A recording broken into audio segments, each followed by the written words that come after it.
ఆంధ్రప్రదేశ్‌లో పోలీసుల అరెస్ట్ చేసి జైల్లో పెడుతూ ఉండడం. ఆ తర్వాత వాళ్ళ బెయిల్ పిటిషన్‌లు వచ్చినప్పుడు ఆధారాలు లేకుండా బెయిల్ పిటిషన్‌లను పదే పదే అడ్డుకుంటూ ఉండడం. ఆ బెయిల్ పిటిషన్‌లు అడ్డుకోవడం కోసం పోలీసులు, వాళ్ళ తరపు న్యాయవాదులు, ప్రభుత్వం తరపు న్యాయవాదులు చెబుతున్న కారణాలు, వీటన్నిటి మీద ఆంధ్రప్రదేశ్ హైకోర్టు తాజాగా చాలా తీవ్రంగా స్పందించింది. విశాఖపట్నం జిల్లాలో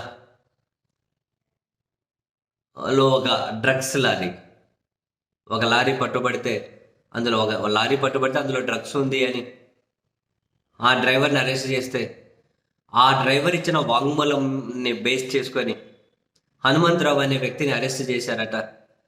4 నెలల నుంచి తను జైల్లో ఉన్నారు. తను బెయిల్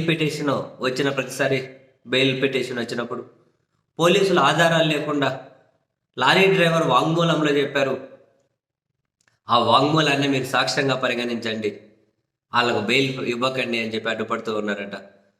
దీని మీద జస్టిస్ వకలగడ్డ కృష్ణసాగర్ గారు తీవ్రంగా స్పందించారు. ఈ వాంగ్మూలాన్ని సాక్ష్యంగా పరిగణించడం ఏంటి? మీరు వాళ్ళని జైలు వేయడం కోసం దాన్ని ఉపయోగించుకుంటున్నారు. దాన్ని కానీ మమ్మల్ని పరిగణలోకి తీసుకోమని చెబుతారా? అటువంటి ఉండవు. 4 నెలలైంది. ఒక పేపర్ ముక్క ఆధారాన్నైనా మీరు సేకరించారా? ఒక ఆధారం లేదు, కేసులో పురోగతి లేదు, బెయిల్ మాత్రం ఇవ్వద్దంటున్నారు. మీ ఘనకార్యాన్ని చూస్తూ ఉన్నాం. వరుసపెట్టి వందల పిటిషన్లు వస్తున్న బెయిల్ పిటిషన్లకు సంబంధించి, వివిధ కేసులకు సంబంధించి వందల కిలోమీటర్ల నుండి బెయిల్ కోసం వస్తూ ఉన్నారు. వాళ్ళేం బెయిల్ పిటిషన్లు వేయడం నవ్వులాటగా ఉందా? ఇదేం నవ్వులాటనా? బెయిల్ పిటిషన్లు వేయడం, వాంగ్మూలాన్ని బేస్ చేసుకుని అరెస్ట్ చేయడం ఏంటి?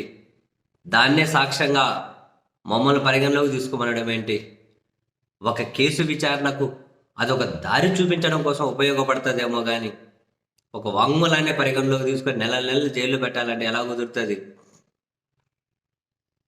అని చెప్పి పబ్లిక్ ప్రాసిక్యూటర్ వాదన మీద తీవ్ర అసంతృప్తిని వ్యక్తం చేసిన హైకోర్టు ఆ అసంతృప్తిని కూడా జడ్జి గారు రికార్డ్ చేశారు. అండ్ అదే సమయంలోనే మీ పద్ధతి ఏం బాగోలేదు, పోలీసుల పద్ధతి, ప్రభుత్వ పద్ధతి కూడా ఏం బాగోలేదు అని చెప్పి ఆ వ్యక్తికి బెయిల్ అనేది మంజూరు చేశారు. సో ఓవరాల్గా అన్ని అరెస్టులను ఉద్దేశించే, ఎందుకంటే చాలా కేసులలో వరుస పెట్టి ఈ మధ్య ఎన్ని అరెస్టులు జరిగాయి, ఎన్ని బెయిల్ పిటిషన్లు ఉన్నాయి, ఎన్ని క్వాష్ పిటిషన్లు ఉన్నాయి, ఎన్ని ముందస్తు బెయిల్ పిటిషన్లు ఉన్నాయి, మనం చూస్తూనే ఉన్నాం.